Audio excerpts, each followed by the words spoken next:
And thanks for staying with us. Still talking immigration. The United States has announced a new visa requirement for Nigerians, mandating all applicants to disclose their social media usernames and handles from the past 5 years.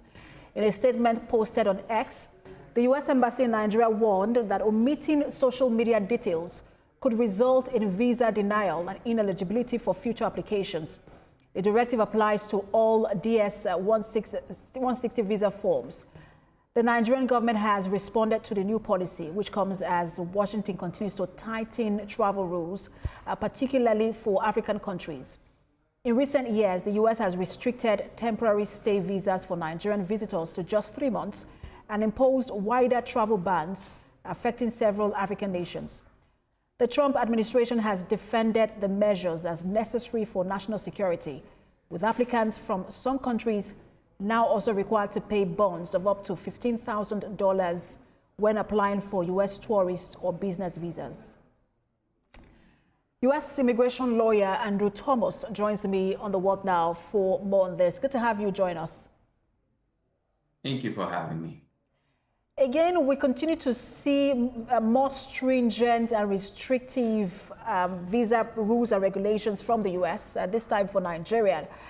Just talk to us about this. The Trump administration says it's for national security. But how do you, what's your assessment of this new rule?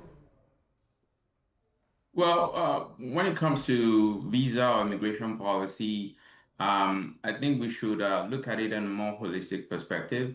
When an embassy or a consulate rolls out guidelines, they don't just roll it out in isolation. They roll it out based on policy put forward by the State Department.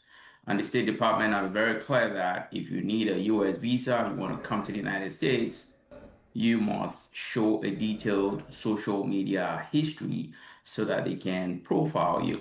I guess that is another way to profile people, target people, and keep people whose opinions the American government might not like. And it's a huge irony given that the American society is a champion of free speech via the First Amendment. But the part of it that I find a bit tricky is the fact that it says omitting social media information could lead to visa denial and ineligibility for future visas. Sometimes this is just an honest mistake and not necessarily that one omitted it out of mischief.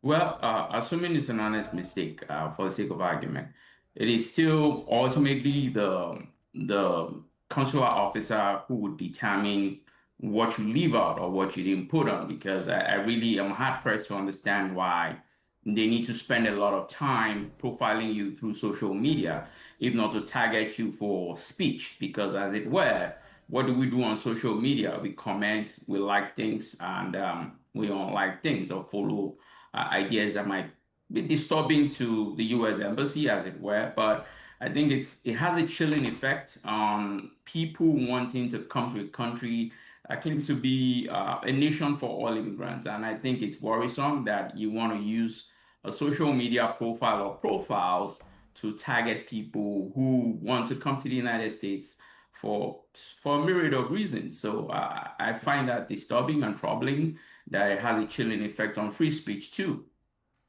And we're also not hearing about cancellation of visas recently for some students. And it's a bit worrying if, the impact that will have on exchange programs. Well, the impact is far-reaching. And like I said, it is disturbing that the rules are applying to a set of people. If you have a visa and come to the United States, the rules should apply to you evenly, just like everybody. The First Amendment guarantees free speech. And apart from that, the U.S. universities, especially state universities, have a lot of challenges to face because annually, international students contribute up to $40 billion for tuition, living expenses, and housing. And if you decide to revoke visas on a whim based on crimes that are not considered violent, I think the biggest loser will be the United States. In any case, if you look back, most innovators in the United States came through the F1 visa route. So the United States will be the biggest loser, trying to send people back to their country of origin based on the fact of the things they post on social media, the protests they choose to attend, or the fact that they were driving under the influence. Nobody is justifying crime, but I believe it is too punitive, considering the investment to relocate to the United States as an international student.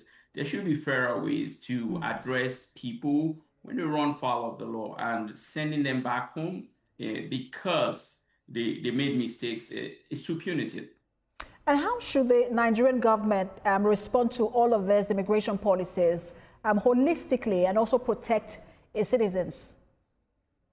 Well, the government should be very creative in trying to leverage to force the American government to drop some of these policies that are targeted at people perhaps they don't want to see in the United States. Thank you so much for your time. It's always a pleasure to have your analysis on immigration issues. U.S. immigration lawyer Andrew Thomas.